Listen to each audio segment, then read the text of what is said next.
Bonjour, nous revoici sur Booklab. Dans cette vidéo, nous allons voir comment intégrer les questions à une présentation.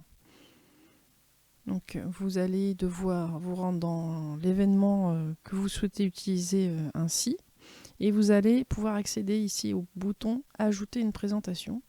Donc, on va le faire, hop. Et donc là, on vous dit ce que vous pouvez utiliser. Donc moi, en général, alors vous pouvez utiliser PDF, PowerPoint ou Keynote. Bon, en général, je fais un PDF. Vous pouvez produire un PDF à peu près à partir de n'importe quoi, un document Word, un document LibreOffice, un PowerPoint, etc. Donc je vais rajouter une présentation. Voilà, donc moi c'est un PDF, voilà. Il s'est chargé, il est très léger, donc il va se charger vite. Si vous avez un PDF un peu conséquent, ça se chargera moins vite. Et donc ça charge et ça convertit ensuite pour que vous puissiez l'utiliser sous Booklab. Voilà, mon diapo test un peu vide, vous allez voir, c'est pour les besoins du test. Eh bien, il est chargé. Et ensuite, vous allez donc pouvoir insérer les questions dedans. Donc j'insère, hop. Alors bon, vous avez un petit tuto si jamais vous vous rappelez plus comment faire, c'est plutôt bien. Du coup, là, on vous explique. Moi, je vais vous montrer quand même. Alors, vous avez vos questions. Donc ça, c'est les questions qui sont dans le diapo de base. Donc si je fais sauvegarder, voilà. Donc c'est dans le Booklab, pardon, de base. Donc vous avez créé un questionnaire dans l'interface de base de votre événement. Quand vous allez faire voilà, insérer les questions, vous allez pouvoir glisser vos questions là où vous le souhaitez. Il suffit de le faire comme ça. C'est très facile. Voilà, si vous trompez, vous cliquez, vous glissez. Et ça va améliorer du coup votre présentation.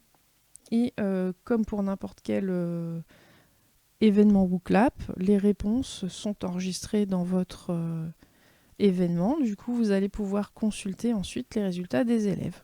Donc, moi, ça m'est arrivé d'animer des cours ainsi.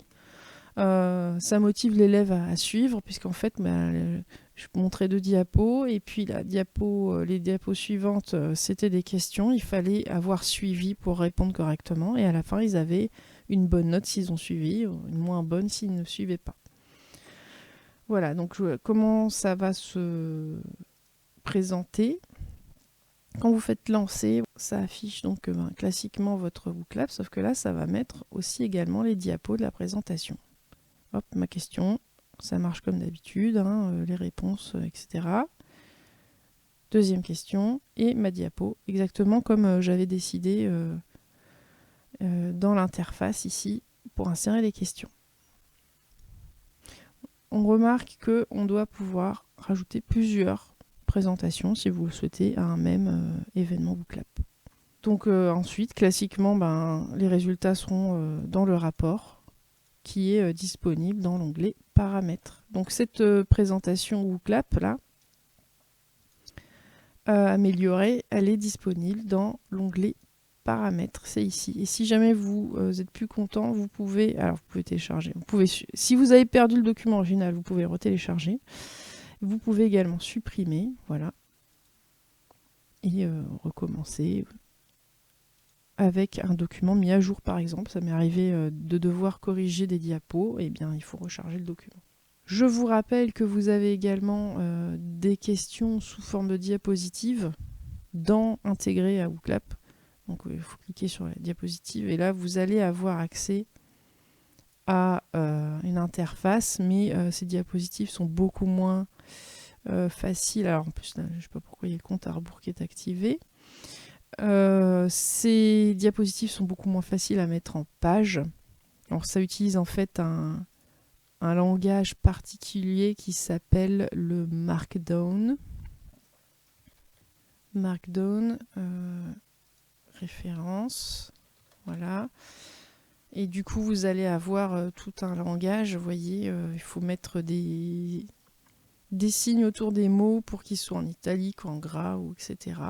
Vous pouvez accéder à ça facilement sur un moteur de recherche. Bon, Moi, personnellement, je préfère mettre en page mes diapos sur un autre logiciel et ensuite les intégrer ici si jamais j'ai une grosse présentation à faire. Je vais me servir de ces diapositives simples ici, uniquement ponctuellement si j'ai qu'une diapo à mettre pour une consigne par exemple.